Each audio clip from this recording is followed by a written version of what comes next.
great to be here as part of the Product-Led Summit.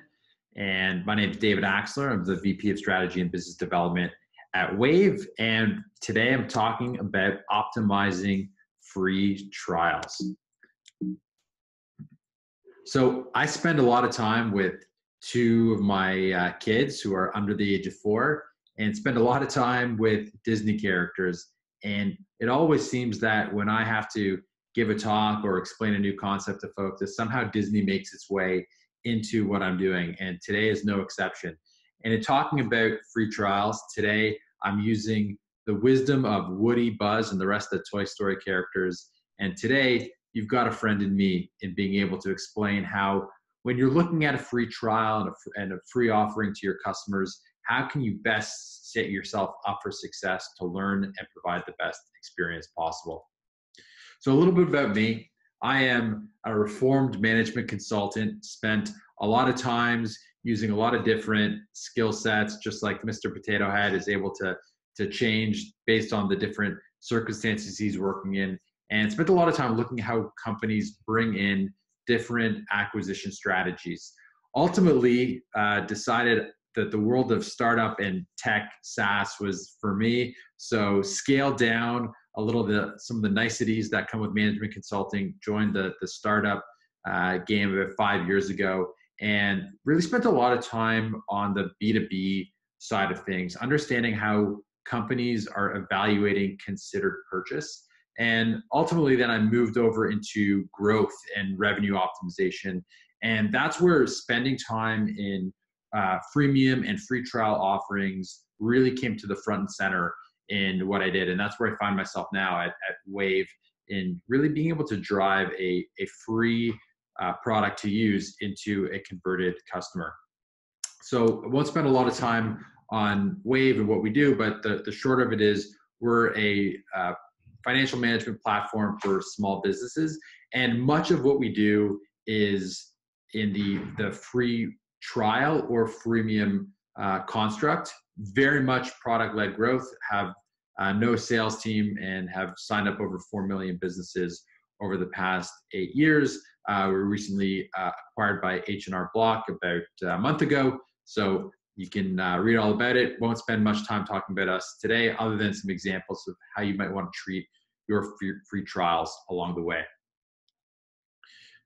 I think what's most important is to anchor what is a free trial really, because we often are talking about things and we're calling it free trial, but it isn't really a free trial, or in other cases, something that very much is a free trial, we express it differently.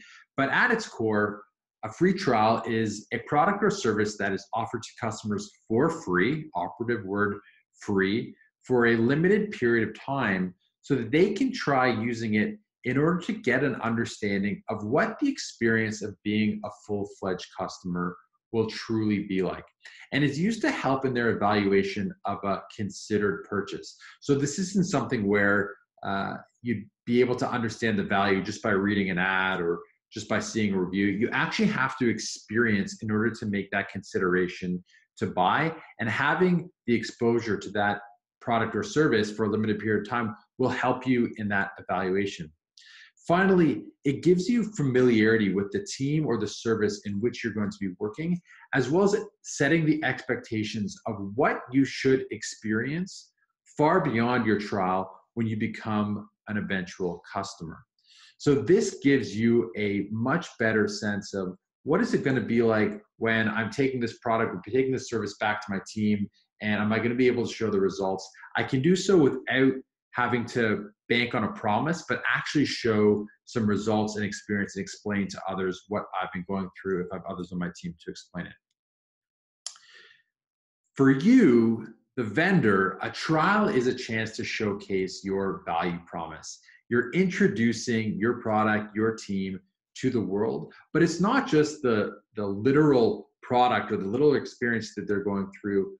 Ultimately, your customers are looking for something that's underlying the experience. There's a user psychology that is at play that needs to be satisfied. And this is an opportunity, your first opportunity, your best opportunity to provide that to your users. Now, The value promise is going to be different for many companies, even those companies that happen to be in the same space. And it's often most important that it's aligned to what your positioning are. So if you've positioned yourself as the reliable alternative that never breaks, are you going to be able to showcase that within a trial? You're innovative, you're different, you can do things more efficiently. How can you take a limited time and be able to showcase that?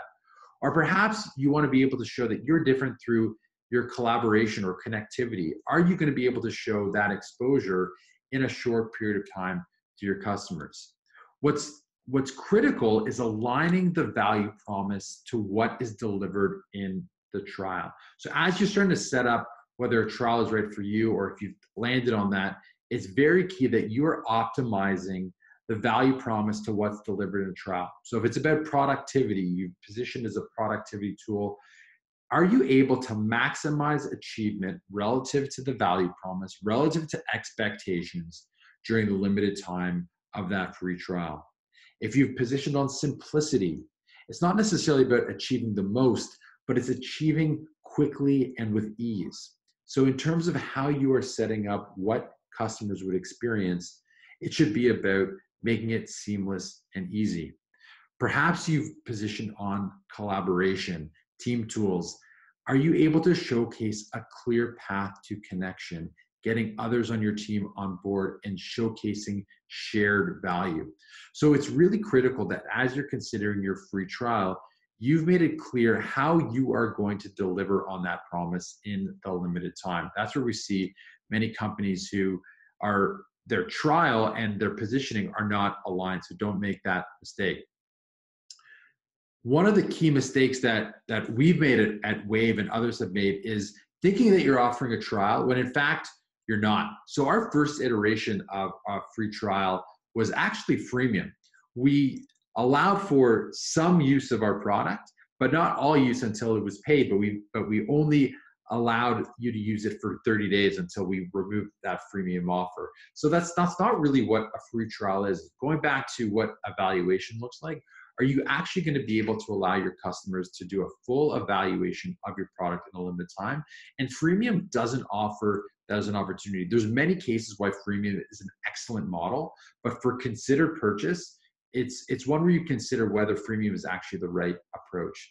It's not a money back guarantee. That's something where you're asking your customers to put money down, and after or until a certain amount of time, they're actually entitled to get their money back if they don't see certain results. Again, that is not, you haven't de-risked the purchase for that customer in advance of them making the purchase decision. It's saying that there's no risk, but it hasn't come ahead of actually putting money down. It's not a rebate where you say, hey, if you sign up, you're actually going to get some money back. Again, you're not de-risking and the evaluation process, nor is it a discounted first package. You'll often see 1 month free, and it seems like it's a free trial, but it's actually 1 month free when you've signed up for an annual package. So customers are, first of all, they're smart. And secondly, they're not going to be duped by making it seem like a free trial, even when you call it a free trial, if in fact they've realized they haven't been given the chance to do an evaluation process before they've been required to put money down. So just like Lotso the Bear was selling Sunnyside as an amazing place for toys, and toys soon found out that that wasn't the case, your customers are looking to see that you're going to have transparency and commitment throughout the process. So significantly warn against calling something a free trial when in fact it is not. And that brings us to, should you even have a free trial, and determining if a free trial is right for your service? Just like Woody and Buzz had to consider what was better for them, Andy's Attic or going to Sunnyside, you'll need to make a decision as to whether a free trial is right for your product or service. So considerations before making that stretch into a free trial. There's three that we tend to consider here at Wave, because we have a multitude of products and not all of them are set up well for a free trial. First is, can your customers evaluate the product in a limited period of time? So by giving them 7, 14, 30, or some period of longer days that limited, is the cycle of value enough such that they can determine whether or not this is going to give them the value that they need from your product going forward in order to put money down or continue paying. The second is, can you provide a single unit of recurring value? So some of the challenges with products that are transactional is your customers can actually get the full value of your product during a free trial, therefore not needing to convert. You wouldn't set yourself up for success if you're in a very transactional framework. The subscription models, things with recurring value, tend to lend themselves much better to a trial than those that have one-off or transactional value. The last has to do with the burden of reasonable onboarding. And this is both for your customer as well as for you. So if your customer is going to require bespoke, heavily involved customer success and customized onboarding, it may be too much both for the customer and for you from a resources standpoint to provide enough support such that they're going to be successful in a trial context. This often comes back to whether or not product-led growth is right for your product as well. But if there's going to be heavy lifting just to get the customer up into the point where they'll be successful and the time frame in which they'll start to see ROI is long, a free trial may not be in the best interest of that customer, nor is it going to be cost effective for you to provide that white glove service every time. A great question that we tend to ask ourselves around free trial is, when does it actually begin? And for different companies and different products, that's going to vary, even if they're in the same space. What we tend to look at is trial triggers. When has the customer been able to realize and evaluate the value promise? And that begins at different stages depending on the type of offering you provide, as well as the type of customer. So an example would be Spotify. Their trial begins immediately once you click in and choose a plan. And the reason that is there's no barrier to you to start evaluating that product. You can right away start listening. You can realize that there's no ads relative to their free product. You can play music with no phone service. You can start skipping along and eliminate a lot of the barriers that you started to experience with their free program. So there's nothing that's really stopping you from starting that right away. The trigger is actually just clicking the free trial. With Audible, it would seem as though there's nothing from stopping you from starting your trial right away, except for actually having a book to listen to. So Audible won't start your trial from the click, but they'll actually start it from the moment in which you download your first book, because that is when you've started to be in a reasonable position to evaluate whether this is something that you would continue paying for. With Wave, one of our examples is our payroll product, and the moment of evaluation actually begins when you run your first payroll, not when you click checkout trial, not when you add your first employee, but actually once you see a payroll in action. So you can see that depending on the type of experience, the type of customer, the type of product, it may make sense to have your trigger at staggered periods of times. And for us, it's very different than it is from Spotify or as it is from Audible. Once you know when a trial is going to begin, the next consideration is around the length and the timing. A good question to ask if there's a standard unit of value for your product. And what's a standard unit of value? So depending on whether you're in B2B, B2C, it may be the business week for a small team. It may be a fiscal month or a fiscal year.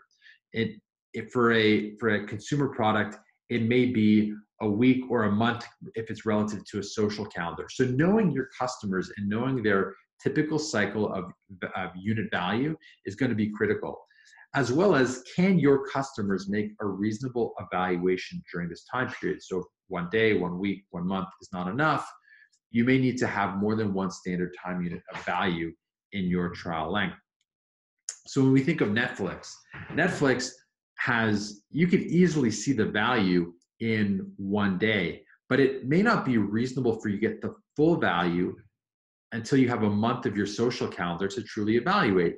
You might want to have a Netflix and chill. You might want to actually share with your partner or members of family. You might want to have multiple accounts and see what that provides, or check it out on more than one device. And that's going to take more than just what it takes to actually see any type of value in the first place. So they tend to operate on a 30-day plan, though they've oscillated between different timing and lengths of trial.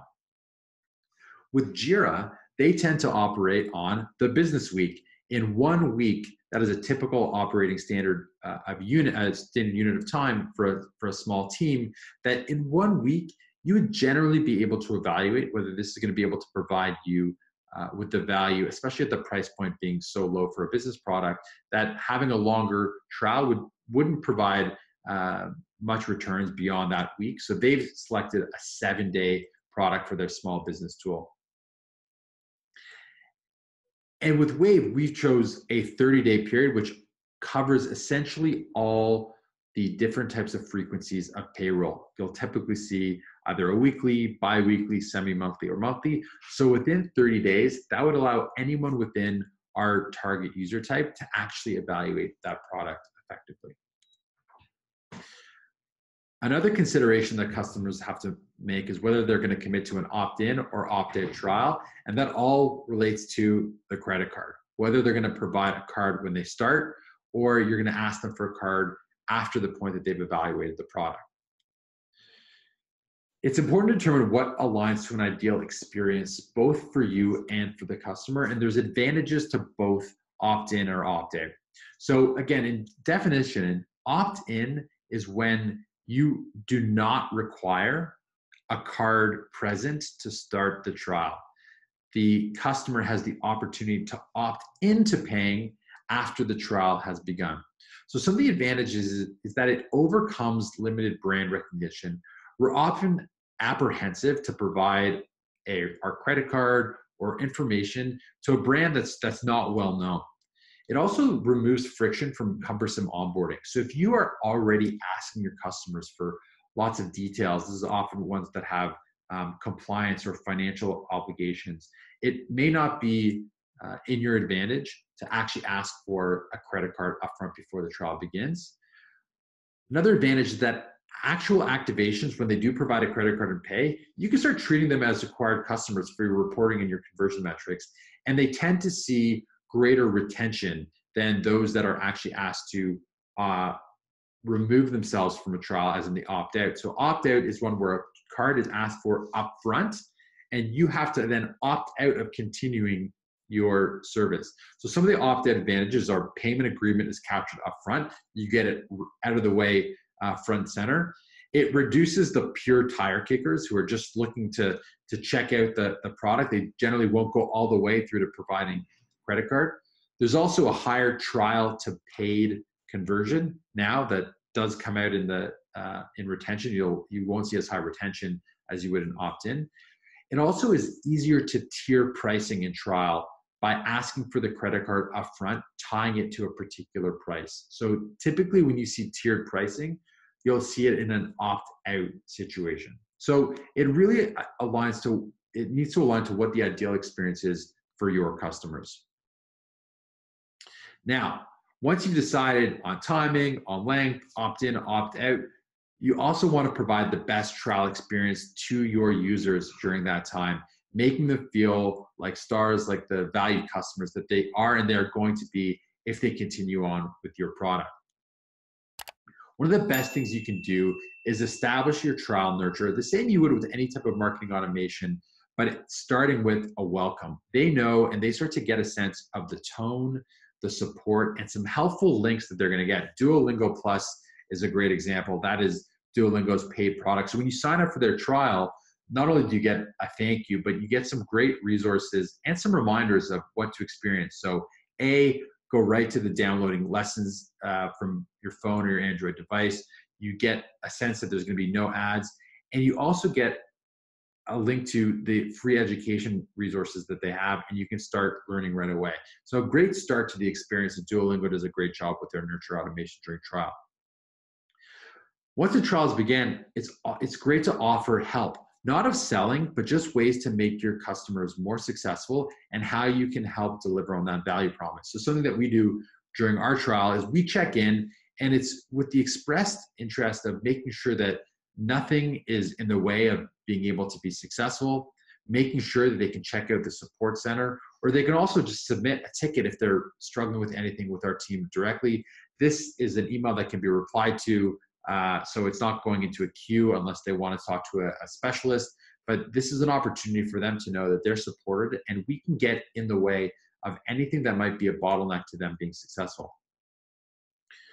You also want to make sure that you can help users avoid interruption of key activities. So by letting them know that the trial is going to end, what is also going to happen when that trial ends? So it may be in the case of financial products that something may not happen as planned, whether it's a bill payment or a payroll run or an invoice getting paid.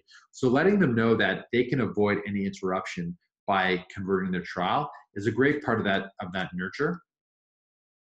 You can also help assist those that don't convert. So after the trial has expired, there's great ways of letting customers know what the opportunity cost of not continuing is. So firstly, letting them know how they can, just the tactical way of continuing their service. Salesforce does a great job of letting them know what they can do in order to get a better process and better service once they continue, as well as what's going to happen if they don't convert after 30 days. So after 30 days, all of their data is going to be deleted. So there's a little bit of fear, uncertainty, and doubt, and letting them know that there are some consequences for not finishing up. As you start to have your nurtures, your timing, your triggers, right, you have an opportunity to tweak the trials to increase the likeliness of showcasing the value promise. So when you have your reporting in place, your nurtures in place, you can start to toggle with the different levers that I've talked about today to start to see what's most successful. Your trial is a product in and of itself. So understanding your users, understanding user behavior, and treating it like really any other process that you would, where you have to understand each stage of your funnel, is absolutely critical.